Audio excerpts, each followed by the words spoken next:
وعلیکم السلام ورحمۃ اللہ۔ مزمل بھائی، آپ کی باتیں بڑی دلچسپ بھی ہیں اور جس انداز سے آپ نے گفتگو کی مجھے اچھا بھی لگا، اور کتنی باتیں ایسی ہیں جن کو میں خود اسی طرح محسوس کر رہا ہوں۔ باقی آخر میں آ کے یہ جو بات آپ نے کہی نا کہ ان لوگوں نے شاید ڈاکٹر صاحب کی وہ دعوت جو قرآن کی دعوت ہے وہ صحیح طریقے سے سمجھے ہی نہیں۔ ڈاکٹر صاحب کی شخصیت سے متاثر ہو گئے تھے، پھر آپ نے اپنے آپ کو بھی اس میں شامل کر دیا، لیکن میں ان لوگوں میں شامل نہیں ہوں۔ میں تو ڈاکٹر صاحب کی دعوت کو بالکل اس دعوت کی روح کو میں سمجھ گیا تھا آج سے 38 سال پہلے، اور بالکل جس طرح کشتیاں جلا کے اور پوری طرح یکسوئی کے ساتھ شعور کے ساتھ، بلکہ میں نے غسل کر کے کلمہ پڑھا اور اس طرح جیسے مسلمان ہو رہا ہے، میں تو اس طرح آیا تھا۔ اور پھر ابھی مجھے یہ بھی نہیں پتا تھا کہ یہ جماعت ہے، میں نے دعوت اللہ کرنا شروع کر دی تھی، کیونکہ اس دعوت کا یہ مزاج ہے قرآن کی دعوت کا کہ جس کو یہ بات سمجھ آ جائے پھر وہ چین سے نہیں بیٹھ سکتا ہے۔ اور خیر خواہی کے طور پر کہ ہمارے بھائی ہیں، یہ انسانیت ہے، یہ جہنم کی آگ کا ایندھن بن جائے گی، تو ان کو بس مرنے سے پہلے یہ بات بتا دی جائے۔ اس انداز سے میں نے بسوں میں اور راجہ بازار راولپنڈی میں اور جہاں مجھے موقع ملتا تھا میں نے اسی طرح تقریریں شروع کر دی، جس طرح ڈاکٹر صاحب رحمۃ اللہ علیہ کے بعد میں مجھے تقریریں پتہ چلیں دعوت اللہ کی، اور دوسرے بھائیوں کے، پھر خود بھی اسی طرح دعوت اللہ کی تقریریں آج سے 38 سال سے میں کر رہا ہوں الحمدللہ۔ تو بالکل میں نہیں سمجھتا ہوں کہ وہ جماعت کبھی ٹوٹی ہے، بس صرف بندے پیچھے ہٹ گئے ہیں کچھ۔ جماعت اپنی جگہ قائم ہے جب تک ایک بندہ بھی اس موقف کے اوپر قائم رہے گا، یہ سمجھ لو جماعت قائم ہے۔ اور جب ایک بندہ بھی اس نظریے کے اوپر، اس عمل کے اوپر نہیں ہوگا تو سمجھ لو پھر جماعت ختم ہوگی، اور میں اللہ سے امید کرتا ہوں کہ مالک اس شمع کو بجھنے نہ دے گا۔ تو اب مسئلہ یہ ہے کہ کرنا کیا ہے، ان کو جوڑنا تو ممکن نہیں ہے، یہ آپ نے بالکل صحیح کہا، اور جوڑ کے کرو گے پھر یہ وہی کہ میں ان کو چلے ہوئے کارتوس کہتا ہوں سب کو۔ دو گروہ تو بالکل شرک کے اندر چلے گئے ہیں، محمد حنیف کا گروہ اور یہ لانڈی والوں کا جو دو ٹکڑے ہیں، ان کے اندر تو سیدہ تعظیمی کا شرک آ گیا، ان کی سوچ بالکل الٹی ہو گئی۔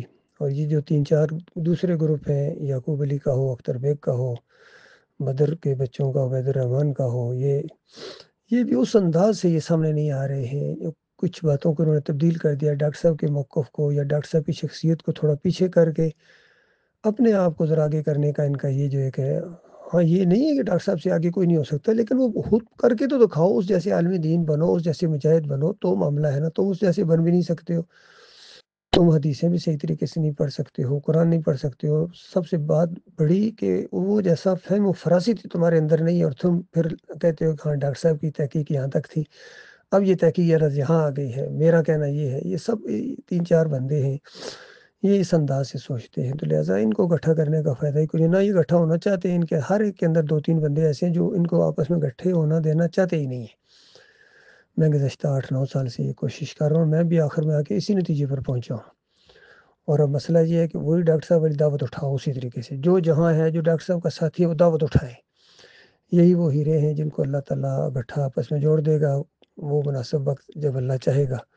لیکن کامیاب وہی ہوگا جو آن گراؤنڈ مخلص ہوگا، اللہ کے ساتھ مخلص ہوگا، صحیح معنوں میں دین کے کام کرنے والا ہوگا، وہ دنیا دار قسم کا نہیں ہوگا۔ تو یہ جتنے یہ گروپ ہیں، یہ اصل میں ان کی نگاہیں دنیا کی طرف جھکی ہیں۔ میں نے یہ نتیجہ نکالا ہے، آخرت کے اوپر نظر کی بجائے، جنت کا شوق کی بجائے، جہنم کے خوف کی بجائے، اپنے مالک کے ساتھ مخلص ہونے کی بجائے، کوئی اپنے رشتہ داروں کے ساتھ مخلص ہوا ہے، کوئی دوستوں کے ساتھ مخلص ہوا ہے، کوئی پیسے کے ساتھ مخلص ہوا ہے، کوئی اس نظامت کے ساتھ مخلص ہوا ہے، لیکن اللہ کے ساتھ مخلص بہت کم لوگ ہوئے ہیں۔ وہ چند انگلیوں پر گننے والے لوگ ہیں جو آپ قائم ہیں اسی کے اوپر الحمدللہ۔ انہی کے ذریعے اسی بنیاد کے اوپر دوبارہ دعوت اٹھائی جائے گی۔ بنیاد بن چکی ہے، اب دوبارہ بنیاد بنانے کی ضرورت نہیں، چونکہ بنیاد بہت مضبوط بنی ہے ڈاکٹر عثمانی رحمۃ اللہ علیہ کے ذریعے۔ اس دور کے اندر ان کا لٹریچر موجود ہے، ان کی تقریریں موجود ہیں، سوال و جواب موجود ہے، سب کچھ یہی بنیاد ہے۔ اسی کے اوپر انشاءاللہ ہم نے دوبارہ عمارت کو قائم کرنا ہے، جو ان لوگوں نے آپس میں ضد بازیوں کی وجہ سے، جھگڑوں کی وجہ سے، ان کمزور لوگوں کی وجہ سے گر گئی ہے۔ اور اچھا ہوا گر گئی، کیونکہ اوپر تو بنیاد عمارت بہت اونچی جانی تھی، پھر اگر اور اونچی جا کے گرتی تو وہ زیادہ نقصان ہوتا۔ بالکل ابتدائی دنوں میں یہ گر گئی ہے، یہ اچھا ہوا۔ اب انشاءاللہ بہت مضبوط بنیادوں کے اوپر یہ عمارت تعمیر کی جائے گی الحمدللہ۔ اب جو ساتھی ہمیں ملیں گے وہ بہت ہی مضبوط ہوں گے، اور ان باتوں کو ہم سوشل میڈیا کے اوپر بھی ہر جگہ، فیس بک کے اوپر، یوٹیوب کے اوپر، انسٹاگرام کے اوپر، ٹویٹر کے اوپر اور ٹک ٹاک کے اوپر، تھریڈز کے اوپر، یہ واٹس ایپ کے اوپر، آڈیوز ویڈیوز، ہر طرح کا سوشل میڈیا ہم استعمال کر رہے ہیں الحمدللہ۔ باقی آپ رابطے میں رہیے گا، اللہ تعالیٰ آپ کو خوش رکھے، اللہ تعالیٰ ہم سب کا حامی و ناصر ہے۔